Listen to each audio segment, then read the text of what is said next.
लोकतंत्र के महापर्व का कल नतीजा आना है। कल की तारीख यूपी के इतिहास में एक नया अध्याय जोड़ेगी।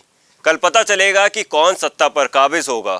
पर आज की स्थिति ये है कि ईवीएम में गड़बड़ी होने की आशंका को लेकर और उसकी सुरक्षा पर सवाल उठ खड़े हुए हैं। सपा के राष्ट्रीय महासचिव ने मतगणना को लेकर एक बेहद ही गंभीर बयान दिया है, जो कि पूरे सिस्टम की गड़बड़ी को दर्शाता है, साथ ही दिखाता है कि इस समय हम किस माहौल में जी रहे हैं। इसी के साथ इसी विषय पर आज हम चर्चा करेंगे और चर्चा पर हमारे साथ जुड़ेंगे लखनऊ से शबी हैदर। शबी जी, पहले तो आपका बहुत बहुत धन्यवाद हमारे साथ जुड़ने के लिए। शुक्रिया, धन्यवाद। शबी जी, अपनी चर्चा को शुरू करते हैं और शुरुआत करते हैं अखिलेश यादव से। आज अखिलेश यादव ने प्रेस वार्ता करी, आप उस समय वहां मौजूद थे। किस तरह से देख रहे हैं जो एक बड़ा गंभीर आरोप अखिलेश यादव ने मुख्यमंत्री के सचिव पर लगवाया है? बिल्कुल, देखिए, ये शायद मुझे लग रहा है कि पहली बार ऐसा हुआ है कि किसी अधिकारी का नाम लेकर किसी राजनेता ने, पूर्व मुख्यमंत्री ने, भावी मुख्यमंत्री ने एक इस तरीके का जो है वो एक आरोप लगाया है। एक बात कही है उन्होंने कि पूरे प्रदेश के सभी जिलाधिकारियों को मुख्य सचिव के मार्फत से फ़ोन जा रहा है और ये निर्देश दिए गए हैं कि जहाँ कहीं भी भारतीय जनता पार्टी हार रही है, वहाँ पर जो काउंटिंग है उसको स्लो कराया जाए। तो ये एक गंभीर आरोप है, इस आरोप में कितनी सच्चाई है, कितनी सत्यता है। और उन्होंने ये भी कहा है कि अगर चुनाव आयोग उनसे कहेगा और चुनाव आयोग उनसे उन अधिकारियों के नाम माँगेगा, तो वो उन अधिकारियों के नाम भी बताएँगे जिन लोगों ने उनको फ़ोन करके बताया है कि साहब इस तरीके के हमको निर्देश मिले हैं। तो कहीं न कहीं ये पूरी तरीके से देखिए, पूर्व मुख्यमंत्री हैं अखिलेश यादव और वो उनको बहुत अच्छी तरीके से पता है संविधान, कानून क्या कहता है। और हो सकता है कि उनके पास उन अधिकारियों की कॉल डिटेल भी हो, कॉल रिकॉर्डिंग भी हो और वो सारी चीज़ें हों, तभी उन्होंने प्रेस कॉन्फ्रेंस करके उत्तर प्रदेश के जितने बड़े पत्रकार उस समय वहाँ पर मौजूद थे, तो इस तरीके की बात कही है।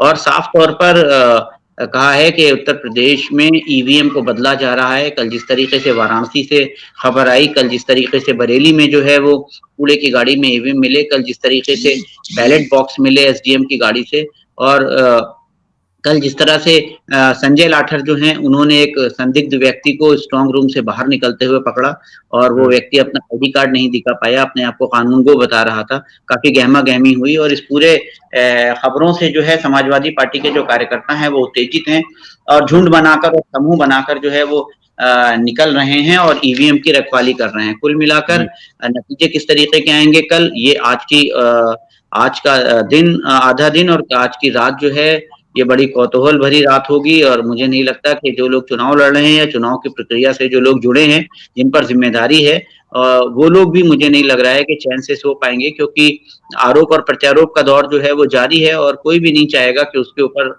आरोप लगें, क्योंकि अभी तक का जो चुनाव हुआ है वो यकीनी तौर के ऊपर अब तक का सबसे शांतिप्रिय चुनाव कहा जा सकता है। कहीं से किसी प्रकार की कोई अप्रिय घटना की वारदात नहीं आई। छुटपुट अगर घटनाओं को छोड़ दिया जाए, ईवीएम खराबी और दूसरी सारी चीज़ों को छोड़ दिया जाए, तो इस बार के चुनाव में एक सबसे बड़ी चीज़ जो देखने को मिली वो शांति देखने को मिली, वो सौहार्द देखने को मिला और वो किसी भी प्रकार की जो है जो कटुता थी या जो गोलाबारी और बम धमाके और बंदूक जो जिस तरीके से निकला करती थी, वो उस तरीके की कोई घटना नहीं दिखी है। तो अब ऐसा लग रहा है कि ये वाला जो अंतिम दौर है लोकतंत्र की परीक्षा का, 7 चरण पूरे हो चुके हैं। मैं कह रहा हूँ कि 7 फेरे हो चुके हैं लोकतंत्र के और अब यही है कि विदाई होगी या नहीं होगी, किस तरीके से विदाई होगी और कैसे क्या फाइनल चीज़ें क्या होंगी, ये कल मुझे लग रहा है जब हम लोग कल इस समय बात कर रहे होंगे, तो अब तक हम लोग फिर नए सरकार के गठन की और नई जो किस तरीके का कल का सूरज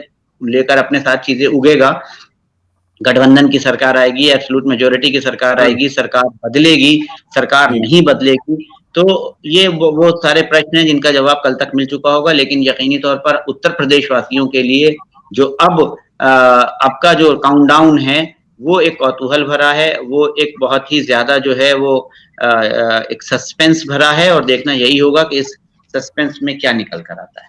शबी जी, इसी के साथ एक सवाल है, जिस तरह से अखिलेश यादव ने यह आरोप लगाया है कि जहां पर भारतीय जनता पार्टी हार रही हो, वहां पर वोटिंग धीमी करी जाए, वहां पर काउंटिंग धीमी करी जाए, जो जो वोट गिरे हैं उनकी काउंटिंग को धीमे की, इसका किस तरह से लाभ मिलता है? क्यों ऐसे आरोप लग रहे हैं? इसका कैसे लाभ मिलता है? जो आम जनता है वो ये सवाल कइयों के मन में है कि इसका किस तरह से लाभ मिलता है? देखिए जो हारता है वो ज़रूर इस तरीके की बात करता है, आरोप लगाता है। मैं अगर किसी परीक्षा में हूँ और मैं नाकाम होता हूँ, तो मैं कभी कहता हूँ पेपर नहीं अच्छा आया, कभी कहता हूँ कि देर से मैं पहुँचा था। अगर मैं खिलाड़ी हूँ तो मैं कहता हूँ कि मेरी एनर्जी लो थी और मैं इस वज़ह से नहीं हार पाया, या रेफ़री ने बेईमानी कर ली, या मैच में जो है ये सारी चीज़ें हो गईं। तो अव्वल तो सबसे पहले तो बात ये है कि इस तरीके की कोई बात कम से कम अब हम लोग जिस एरा में हैं, वहाँ पर इस तरीके की बात होनी नहीं चाहिए।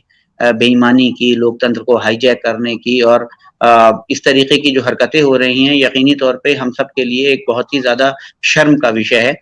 क्योंकि हम तकनीक का वो दौर है, संगम है, और सभी लोग समझदार हैं, और हम लोगों को चाहिए कि जिस भी तरीके का जनादेश आ रहा है, उसका सबको सम्मान करना चाहिए। लेकिन हुँ, फिर भी जो पावर है, ये सारा गेम पावर का है, शक्ति का है। कोई भी व्यक्ति अपने हाथ से पावर जाने नहीं देना चाहता, और जो व्यक्ति जी, पावर लेना चाहता है, वो अपनी पूरी सारी जद्दोजहद करता है। अगर जी, हम बात करें इस तरीके के आरोपों की, तो इन आरोपों को बल जो है पूर्व की घटनाओं के आधार के ऊपर मिलता है।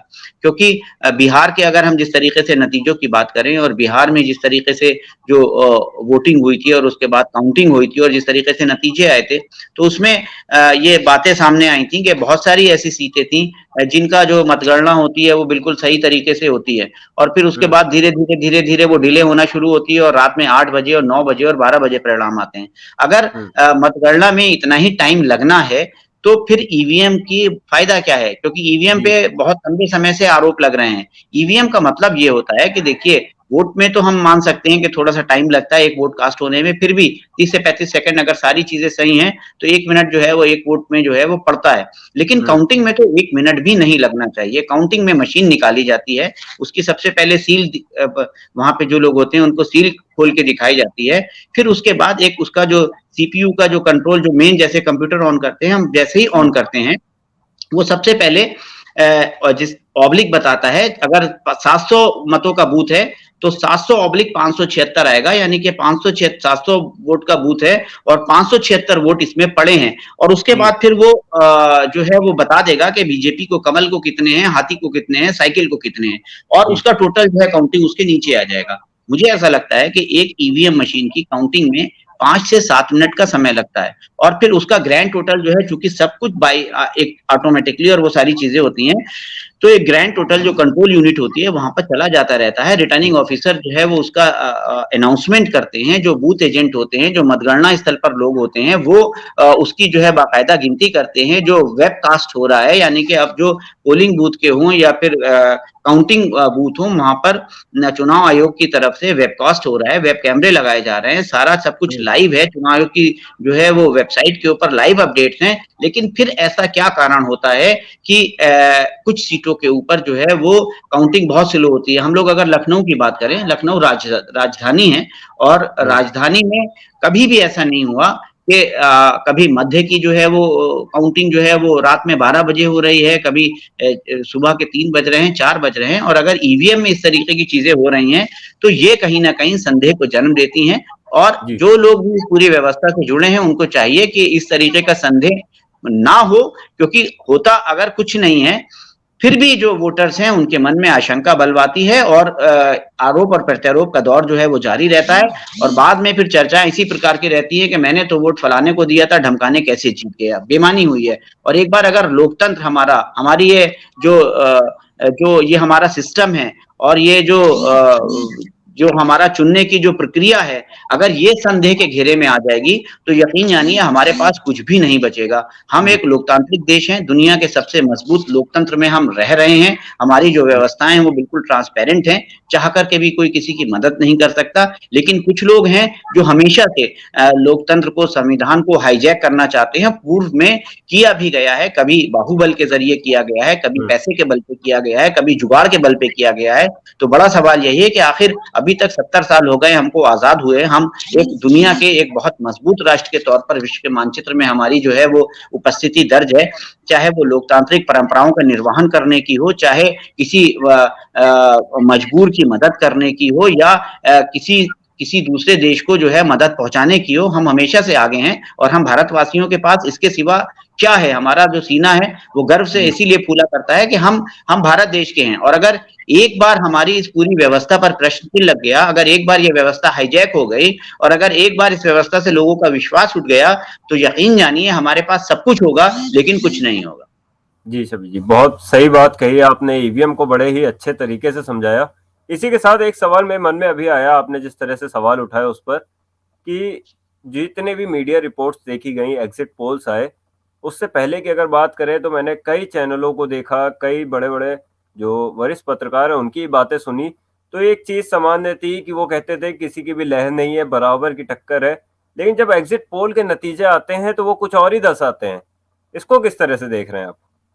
शशांक, सबसे पहले हम सबको जो है वो एग्जिट पोल का गणित समझना होगा कि जी, एग्जिट पोल क्या होता है। एग्जिट पोल पे जी। चर्चा होती है, लेकिन ये एग्जिट पोल होता क्या है? एग्जिट पोल का जो सैंपल साइज है वो कितना होता है? एग्जिट पोल को किया किस तरीके से जाता है? एग्जिट पोल का क्या फॉर्मूला है? हुँ, एग्जिट पोल का एक साइंटिफिक फॉर्मूला ये है कि जो लोग भी एग्जिट पोल करते हैं वो सबसे पहले जो मुख्य जातियां हैं, उन जातियों के वोटिंग परसेंटेज के हिसाब से देश के, प्रदेश के, हम जिस प्रकार का भी जो हम एग्जिट जी, पोल कर रहे हैं, हम शहर के लेवल का कर रहे हैं या हम गांव के लेवल का कर रहे हैं या प्रदेश स्तर के लेवल का कर रहे हैं। सपोज दैट अगर हम उत्तर प्रदेश का एग्जिट पोल कर रहे हैं तो हमने उत्तर प्रदेश को 4 पार्टों में डिवाइड कर रखा है। हुँ, मध्य है, पूरब है, पश्चिम है, ब्रज है, बुंदेलखंड है। ये जितने भी जो भी खंड हैं, हमने 5 हिस्सों में इसको बांटा सबसे पहले। जी, और हर जाति के हिसाब से हर खंड से हमने 10-10, 20-20, 25-25 वोट लोगों से जो है वो बात कर ली। सपोज दैट हमने, अगर हमारा सैंपल साइज 5000 डेटाबेस का है तो हमने जी,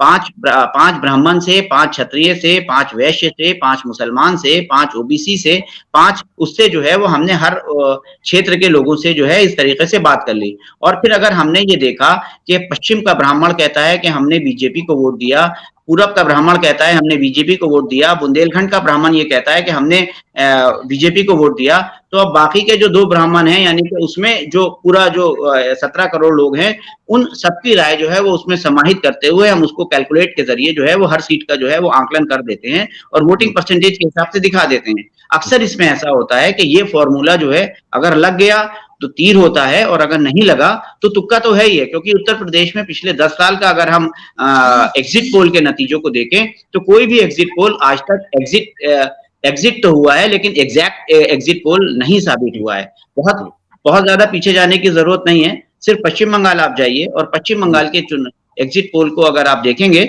तो भारतीय जनता पार्टी को, चाहे सी वोटर चाणक्य हो, चाहे वो सी वोटर सर्वे हो, चाहे वो दूसरी एजेंसीज के सर्वे हो, कोई हुँ, 177 से लेकर 205 सीटें तक भारतीय जनता पार्टी को दे रहा था। लेकिन जी, भारतीय जनता पार्टी ने एक बहुत ही चमत्कारिक प्रदर्शन करते हुए 77 सीटों तक अपनी उपस्थिति दर्ज कराई, लेकिन सरकार जी। बनाने से वो चूक गए।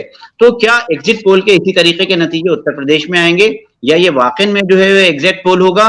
ये बस अब थोड़ी देर की बात है, लेकिन एग्जिट पोल के ऊपर बहुत ज्यादा ना तो पहले कभी विश्वास किया जा सकता था, ना अभी कभी विश्वास करने लायक है, क्योंकि एग्जिट पोल से बहुत सारी चीजें, जैसे अगर हम पूर्व मुख्यमंत्री अखिलेश यादव की बात करें तो वो कह रहे हैं कि साहब सेंसेक्स जो है वो इससे जो है वो कंट्रोल कर रहे हैं एग्जिट पोल से। आज हिंदुस्तान अखबार में खबर छपी है कि 300 करोड़ रुपए का जो है वो सट्टा उत्तर प्रदेश के चुनाव नतीजों के ऊपर लगा है। तो जो सट्टा होता है उसमें जो दो ही लोग फायदा उठाते हैं, या तो जो सटोरिया है, मैंने अगर भाव लगाया है या तो मैं फायदा उठाऊंगा, या जो मेरा बुकी है जिसके ऊपर जिसके जरिए मैंने जो है वो सौदा लगाया है वो फायदा उठाएगा। और आप यकीन जानिए कि सट्टे बाजार में 99% जो फायदा होता है वो बुकीज को होता है और जी, 1% का जो फायदा होता है वो सटोरियों को होता है। अब जी, मैंने अगर सट्टा बाजार और एग्जिट पोल ये कह रहा है कि भारतीय जनता पार्टी की उत्तर प्रदेश में सरकार बनने जा रही है, तो भाव खुलेगा 1 रुपए का 10 रुपए। हुँ, और अगर सटोरिये ये कहते हैं कि साहब आपके ज्यादातर लोग जो है भारतीय जनता पार्टी पे, अगर मैं आज के अखबार की बात करूं, आज के समाचार पत्र की बात करूं, तो जी, मैक्सिमम लोगों ने अगर भाव लगाया होगा तो भारतीय जनता पार्टी के साथ लगाया होगा। लेकिन अगर समाजवादी पार्टी की सरकार बनती है तो क्या होगा? आप जानिए किसको फायदा होगा? जी, समाजवादी पार्टी की अगर सरकार बनती है तो सीधे तौर पर बुकी को फायदा होगा, उन जी, लोगों को फायदा होगा जो सिस्टम से इन सारी चीजों को खेल रहे हैं। और फिर वो सारी चीजें गवर्न करते हैं पूरे सिस्टम को। तो अगर आप क्रिकेट मैच के ऊपर देखिए तो उस पे भी सट्टा लगता है, भारत पाकिस्तान का मैच है तो उस पर भी सट्टा लगता है। अब सपोज दैट भारत मैच जीतेगा, ये एक परसेप्शन है, तो भारत का जो भाव होता है वो हमेशा से ऊपर होता है। और अगर सटोरिये किसी पाकिस्तानी प्लेयर्स को खरीदने में कामयाब हो जाते हैं और वो सारी चीजें होती हैं और पाकिस्तान हार जाता है, तो किसको फायदा होगा? और अगर पाकिस्तान जीत जाता है तो किसको फायदा होगा? तो ये नफा और नुकसान का गणित है। मैं ये नहीं कह रहा हूं कि ये सारी चीजें ऐसी एग्जैक्ट होती हैं, लेकिन ये भी होती हैं, तभी हम जी। चर्चा कर रहे हैं। हमारे पास भी अगर कोई खबरें आई हैं या हम इस बात को कह रहे हैं, तो हमने भी कहीं से सुना है, हमने भी कहीं से देखा है और हमने भी कहीं से उसको परखा है, तभी हम इस बात को कह रहे हैं। तो सट्टा बाजार भी है, सेंसेक्स की बात भी है, और अपने पक्ष में माहौल बनाए रखने की जद्दोजहद भी है। ये एक साइंस भी है, ये एक हुनर भी है, ये एक कला भी है, और ये एक कह सकते हैं कि एक टाइम पास का नतीजा भी है कि 7 मार्च को जो है वो अगर जब वोटिंग खत्म हो गई तो हम फिर इसमें खुश होते हैं कि एग्जिट पोल क्या कह रहे हैं, 2-3 दिन हमारे एग्जिट पोल की चर्चा पे होते हैं, और फिर जब तक हम उस खुशी और गम की कोई जद्दोजहद से बाहर निकलते हैं तब तक फाइनल वर्डिक्ट आ चुका होता है, और फिर उसके बाद जो है वो राम नाम सत्य है। जी शफी जी, आपके हर बात को समझाने का जो अपना एक अलग तरीका है, बड़ा ही खास अंदाज है ये। हर बात को, हर बड़ी से बड़ी बात को बड़ी ही सरलता से आप समझा देते हैं। इसी के साथ आपका बहुत बहुत धन्यवाद हमारे साथ जुड़ने के लिए। शुक्रिया। तो लोकतंत्र के महापर्व का कल नतीजा आना है। देखते हैं कल किसकी सरकार बनेगी। अब कुछ ही समय का अंतर है, कुछ ही समय का इंतजार है। इसी के साथ लगातार बने रहे न्यूज़ प्लस के साथ। नमस्कार। ताजा तरीन खबरों को जानने के लिए देखते रहिए न्यूज़ प्लस 24/7 चैनल को सब्सक्राइब करें। अपडेट के लिए बेल आइकन को दबाएं।